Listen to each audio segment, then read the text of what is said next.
صبر جميل والله المستعان على ما تصفون.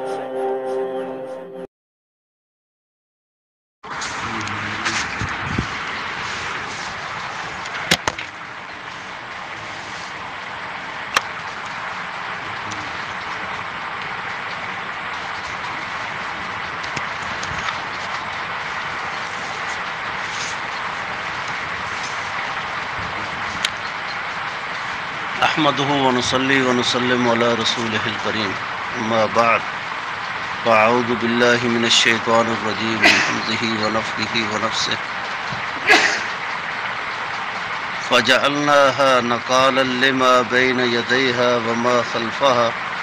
وموعظة للمتقين. فجعلناها پس بنایا ہم نے اس کو نقالاً باعث عبرت، باعث سبق، نشانہ عبرت، لما بین یدیہا پہلے لوگوں کے لیے، وما خلفہا اور پچھلے لوگوں کے لیے، اگلے اور پچھلے دونوں قسم کے لوگوں کے لیے اللہ فرماتے ہیں ہم نے اس کو نشانہ عبرت بنایا. وموعظۃ للمتقین اور نصیحت ہے، واعظ ہے، سبق ہے للمتقین پرہیزگار لوگوں کے لیے. گزشتہ آیات مبارکات میں اللہ رب العزت نے بنو اسرائیل کے اس گروہ کا تذکرہ فرمایا جس کو اللہ نے ہفتے کے دن مچھلیوں کا شکار کرنے سے منع کر دیا تھا، روک دیا تھا. یہ بڑے بد نصیب تھے، بڑے بدبخت قسم کے لوگ تھے جنہوں نے اللہ کے اس امر اور حکم کے اندر بے جا قسم کی تعویلات کر کے عجیب و غریب مکر و فریب اور حیل تلاش کر لیے، بہانے تلاش کر لیے. انہوں نے کس طرح ہیلے نکالے، کس طرح بہانے کیے، کس طرح اللہ کے حکم اور امر کے اندر تعویلات کی، اس کا تفصیل سے ہم نے تذکرہ سنا. اللہ رب العزت فرماتے ہیں فَجَعَلْنَاهَا نَقَالًا لِمَا بَيْنَ يَدَيْهَا وَمَا خَلْفَهَا. آخر میں اس نافرمان اور سرکش گروہ جو تھا جس نے اللہ کے امر کے اندر اللہ کے حکم میں بے جا قسم کی تعویلات کی اور ٹال مٹول کرنے کے لیے عجیب و غریب ہیلے تلاش کیے، اللہ نے آخر میں حکم دیا ان کو کونوا قردۃ خاسئین، بندر بن جاؤ، ذلیل و رسوا ہو جاؤ. آپ ان بندروں کی شکلیں دیکھیں، بہت حد تک انسانوں سے ملتی جلتی ہوتی. دوسرے دن جب لوگوں نے دیکھا، بنو اسرائیل کے دوسرے گروہوں نے جب دیکھا تو ہر ایک کی پہچان ہو جاتی تھی کہ یہ فلاں شخص ہے، یہ فلاں شخص ہے، یہ فلاں شخص ہے، یہ فلاں شخص ہے. بظاہر تو صورت بندر کی بن چکا تھا لیکن اس کی شکل سے اللہ نے یہ معلوم کروایا کہ یہ فلاں شخص ہے، یہ فلاں شخص ہے، یہ فلاں شخص ہے. اللہ رب العزت فرما رہا ہے فَجَعَلْنَاهَا نَقَالًا لِمَا بَيْنَ يَدَيْهَا وَمَا خَلْفَهَا. پہلے لوگوں کے لیے بھی یہ نشانہ عبرت ہے، یہ باعث سبق ہے، اور قیامت تک آنے والی جو انسانیت ہے اس کے لیے بھی اللہ نے اس واقعے کے اندر بے شمار سبق چھوڑے ہیں، بے شمار عبرتیں چھوڑی ہیں. اگر بنو اسرائیل کا یہ گروہ اللہ کے امر کے اندر، اللہ کے حکم کے اندر، دین اور شریعت کے معاملے کے اندر اگر اپنی طرف سے بے جا قسم کی تعویلیں، ہیلے اور بہانے کر کے اس کو تباہ و برباد کرنے کی کوشش کرے گا، اپنی من مرضی کے احکامات جاری کرنے کی کوشش کرے گا، تو اللہ رب العزت نے بطور عذاب جو ہے ان کو تو ذلیل و رسوا بندر اور خنزیر کی شکلوں کے اندر تبدیل کر دیا تھا. اور آج جو ہے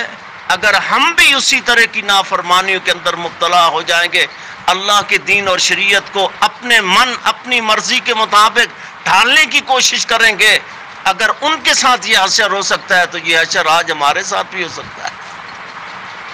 اسی لیے اللہ رب العزت فرما رہے ہیں فَجَعَلْنَاهَا نَكَالًا لِمَا بَيْنَ يَدَيْهَا۔ یہ تو ہر ایک کے لیے اللہ رب العزت نے اس میں بے شمار سبق رکھے، اور کلام مجید فرقان حمید کا کوئی واقعہ ایسا نہیں ہے، کسی امت کی تباہی اور بربادی کا تذکرہ اللہ رب العزت نے جو کلام مجید اور فرقان حمید کے اندر کیا، آخر میں اس واقعے کے بارے میں کہا فَاعْتَبِرُوا يَا أُولِي الْأَبْصَارِ،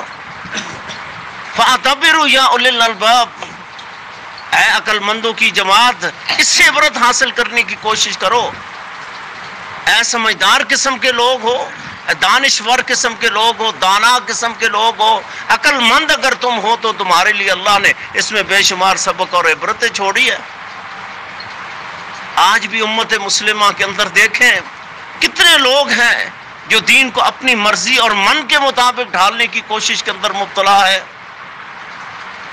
کتنے دین کے مسائل ایسے ہیں جن کے اندر عجیب و غریب جو ہے خرافات، تعویلات اور ہیلے تلاش کر لیے گئے ہیں۔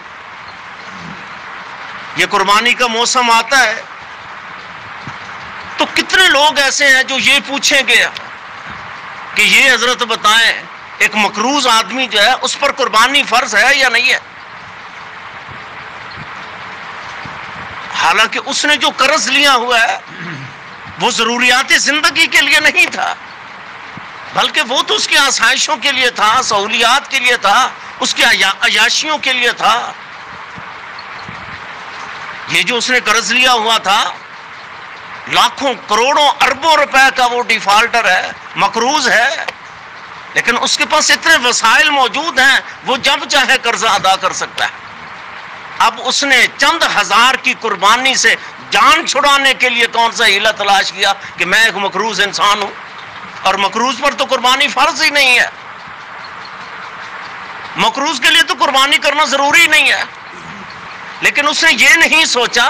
کہ آخر اس قرض کا بھی تو شریعت نے اور دین نے کوئی تعین کیا ہوگا نا۔ اگر اسی طرح کا مقروض جو ہے اس پر قربانی فرض نہیں ہے تو پھر تو دنیا کو کوئی بڑا شخص جو ہے وہ ایسا نہیں ہے جو قربانی کرے، کیونکہ دنیا میں جتنے مالدار ہیں، صاحب ثروت لوگ ہیں، وہ تو سارے کے سارے جو ہیں کہیں نہ کہیں کسی نہ کسی سے مقروض ہے۔ ہمارا تو پورا ملک ہی مقروض ہے، پھر تو کسی پر بھی قربانی فرض نہیں ہے۔ اللہ کے اس دین اور شریعت کے اندر جو ہے جو ہیلے اور تعویلات، خرافات انہوں نے تلاش کی تھی، آج وہی سلسلہ تو امت محمدیہ کے اندر بھی جاری اور ساری ہے۔ اسی لیے تو امام بخاری رحمہ اللہ نے کتاب الحیل لکھ کر جو ہے ان سارے خرافات کا ناطقہ بند کر دیا جو امت محمدیہ کے اندر جو ہے وہ پرورش پا رہے تھے، گردش کر رہے تھے۔ امام ابو یوسف نے بھی کتاب الحیل لکھی ہے، اور عجیب و غریب جو ہے دین کے اندر جو ہے شریعت کے اندر جو ہے تعویلات کر کے، حیلے بہانے تلاش کر کے شریعت کا اصل حلیہ جو تھا وہ بگاڑ کر رکھ دیا۔ عقیدے کے اندر آپ اندازہ کر لیں، عقیدے کا کوئی چیپٹر، کوئی جزی اٹھا کر لے لیں، آپ کو ہزاروں خرافات نظر آئیں گی، تعویلیں نظر آئیں گی، بے شمار قسم کے بہانے کر لیے جائیں گے، ہیلے تلاش کر لیے جائیں گے۔ کتاب الزکوٰۃ میں جائیں، کتاب الصلاۃ کے اندر جائیں، کتاب البیوع کے اندر جائیں، شریعت کو کوئی باب ایسا نہیں ہے، کوئی چیپٹر ایسا نہیں ہے جس کے اندر جو ہے بے جا قسم کی تعویلات اور ہیلے بہانے تلاش کر کے اس کی اصل صورت جو ہے اسے بگاڑ نہ دی گئی۔ آج اب کھرا اسلام تلاش کرنا چاہیں، تلاش کرنے میں بے شمار مشکلات ہیں۔ اللہ رب العزت نے اس واقعے کو پہلی اور بعد کی ساری امتوں کے لیے جو ہے باعث سبق بنایا، باعث عبرت بنایا، فرمایا فَجَعَلْنَاهَا نَكَالًا لِمَا بَيْنَ يَدَيْهَا وَمَا خَلْفَهَا۔ آج اگر ان کی شکلیں بگڑ سکتی ہیں تو شکلیں تمہاری بھی بگڑ سکتی ہے۔ اگر یہ ذلیل و رسوا ہو سکتے اللہ کی دین کی اور شریعت کی تباہی اور بربادی کر کے، بے جا قسم کی تعویلات اور خرافات کر کے، اگر آج امت مسلمہ جو ہے اگر وہ بھی اسی کارستانی کے اندر شریک ہو جائے گی، اسی طرح کا مذاق اڑائے گی، اسی طرح کا استہزاء کرے گی، تو آج حشر یہ اس کے ساتھ بھی ہو سکتا ہے۔ نبی رحمت صلی اللہ علیہ وسلم نے ارشاد فرمایا قیامت سے پہلے جو ہے ایک دور آئے گا جب لوگ شراب پئیں گے، شراب جو ہے اس کے نام تبدیل کر دیے جائیں گے۔ آج آپ دیکھیں سود کے نام پہ بے شمار کمپنیاں چل رہی ہیں، کبھی اس کو پرافٹ کہہ دیا جاتا ہے، کبھی پلنٹی لگ جاتی ہے، کبھی کچھ کبھی کوئی نام دیا جاتا ہے۔ کیا یہ اللہ کے دین اور شریعت کے اندر جو ہے وہی تعویلات نہیں ہیں، وہی خرافات نہیں ہیں، وہی ہیل نہیں ہے؟ کبھی اس بینک کو اسلامی بنا دیا جاتا ہے، کبھی فلاح بنا دیا جاتا ہے۔ اگر یہ سارا سودی سسٹم جو ہے اس کا نام آپ جو مرضی لکھ دیں، اس اسلام کے نام پہ لوگوں کو گمراہ کرنے کے لیے جو ہے، تباہ و برباد کرنے کے لیے جو ہے آپ نیک سے نیک، اچھا سے اچھا نام تلاش کرتے ہیں، لیکن اندر کھاتے تو وہی سب کچھ سود کا سسٹم۔ تو جو چیزیں ان کے اندر تھیں وہی چیزیں آج بھی ہیں۔ اگر رسول اللہ صلی اللہ علیہ وسلم کی دعا نہ ہوتی شاید اس امت کے اندر جو ہے تباہی اور بربادی کی وہی شکلیں ہوتی جو بنو اسرائیل کے اندر موجود تھی۔ یہ تو رسول اللہ صلی اللہ علیہ وسلم کی دعا ہے اس امت کے لیے، آج جس کی وجہ سے امت مسلمہ جو ہے وہ محفوظ ہے، ورنہ من حیث القوم من حیث المجموع جو ہے جس طرح تباہی اور بربادی کے دہانے یہ کھڑی ہے شاید پہلی امتیں بھی نہیں تھی۔ آج شراب کی شکلیں تبدیل کر دی گئی، اصل وہی چیز ہے جو اس دور کے اندر تھی۔ آج کتنے لوگ ہیں جنہوں نے کہا ہے کہ جو کی شراب جو ہے وہ حلال ہے، کسی نے کہا گندم کی حلال ہے، کسی نے کہا کھجور کی حلال ہے، کسی نے کہا فلاں شراب حلال ہے، فلاں شراب حلال ہے، اور کسی نے کہا جی اگر ایک شخص جو ہے، کیونکہ شراب کی حرمت تو در حقیقت اس کے نشے کی وجہ سے ہے نا، تو کہتے ہیں اگر ایک شخص نے 10 پیالے پیے ہیں شراب کی لیکن اسے نشہ نہیں آیا، اس کے لیے 10 پیالے حلال ہیں۔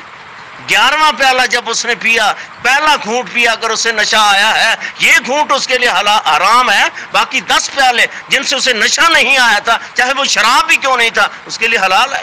ایک عادی مجرم جو ہے جو روزانہ جو ہے وہ شراب پینے والا ہے، اگر وہ 5 پی لے 10 پی لے اسے نشہ کہاں سے آئے گا؟ تو پھر اس کے لیے تو حلال ہو گیا۔ کیسے ہیل بنا دیے گئے، کیسے بہانے تلاش کر دیے گئے، اور ایسی عجیب و غریب شکلیں بنا دی گئی جو انسان تصور بھی نہیں کر سکتا تھا۔ آئیے کتاب الحدود فقہ کی کتابوں کے اندر پڑھ کے دیکھیں، چوری کی وہ وارداتیں بتائی گئی جو ایک ماہر ترین جو چور اور ڈاکو ہے اسے بھی علم نہیں ہے۔ اس کی ایک مثال میں ذکر کرنا چاہوں گا، یہ البحر الرائق وغیرہ کے اندر آتی ہے، اور بھی بہت ساری کتب فقہ کے اندر یہ مسئلہ موجود ہے۔ اگر 2 آدمی جو ہیں وہ چوری کرنے کے لیے کسی کے گھر گئے ہیں، ایک شخص باہر کھڑا ہو گیا دیوار کے اور دوسرا شخص اندر چلا گیا، اندر والے شخص نے اندر سے سامان اٹھا کر دیوار سے باہر والے شخص کو اندر سے ہی پکڑا دیا، تو کہتے ہیں دونوں چور نہیں ہیں، نہ باہر والا چور ہے نہ اندر والا چور ہے۔ اندر والا چور اس لیے نہیں ہے کہ وہ چوری کر کے سامان باہر نہیں لے گیا، اور باہر والا اندر نہیں گیا تو چور کیسے بن گئے؟ اس سے بڑا بھی شریعت کے ساتھ کوئی مذاق ہو سکتا ہے، استہزاء ہو سکتا ہے؟ کہتے ہیں کہ ایک شخص جو ہے وہ اگر گیا مثلا جانور لے لے، بھینس لے لے، گائے لے لے، اگر اس قلعے سے رسی اکھیڑ لی، اگر اس سے ہٹا لی پھر تو یہ چوری ہے، اگر قلعے سمیت لے گیا کہتے ہیں چوری نہیں ہے۔ ایک صندوق ہے، پیٹی ہے جس کے اندر سونا پڑا ہے، مالیت پڑی ہے، کہتے ہیں اگر صندوق کو کھول کے تالا کھول کے اندر سے نقدی اٹھائے، جنس اٹھائے، سونا چاندی اٹھائے، مال اٹھائے، یہ تو چور ہے۔ اگر صندوق سمیت ہی لے جائیں کہتے ہیں چوری نہیں ہے، کیونکہ اس نے تو اندر سے چوری کی ہی نہیں ہے۔ یہ کوئی کہانیاں نہیں ہیں، یہ کوئی قصے نہیں ہیں، یہ آج بھی کتب فقہ کے اندر موجود ہیں، اور ایک مذہب کی پہچان اور بہت بڑی بنیاد اور اساس ہے۔ یہ بھی لا الہ الا اللہ پڑھنے والے ہیں، کیسی کیسی کارستانیاں بتا رہے ہیں، کیسی کیسی وارداتوں کے طریقے بتائے جا رہے ہیں،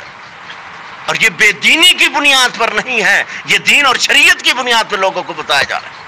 اگر ایک چور کو یہ علم ہو جائے کہ اس طرح کی چوری جو ہے وہ شریعت میں چوری تصور نہیں ہوگی تو دنیا کا کون سا گھر محفوظ رہے گا؟ دو شخص آئیں گے، اندر والا جو ہے اندر سے سامان پکڑا دے گا، باہر والا اندر نہیں آیا، اندر والا باہر نہیں گیا، دونوں چور نہیں ہیں. تو یہ چوری کی وارداتیں تو روزانہ آپ سنیں گے. اللہ رب العزت نے اسی لیے کہا فَجَعَلْنَاهَا نَكَالًا لِمَا بَيْنَ يَدَيْهَا وَمَا خَلْفَهَا وَمَوْعِظَةً لِلْمُتَّقِينَ. جو تقویٰ کے لوگ ہیں، متقی لوگ ہیں، پرہیزگار لوگ ہیں، مومن کے مسلمان قسم کے لوگ ہیں، ان کے لیے اللہ نے اس میں بڑا سبق رکھا ہے. آئیے وہ سبق تلاش کریں، وہ سبق یاد کریں، اس پہ عمل کی کوشش کریں. اللہ رب العزت سے دعا اللہ مجھے اور آپ کو کما کی اس پہ عمل کی توفیق نصیب فرمائے، زندہ رکھے، کتاب و سنت میں موت نصیب فرمائے. کتاب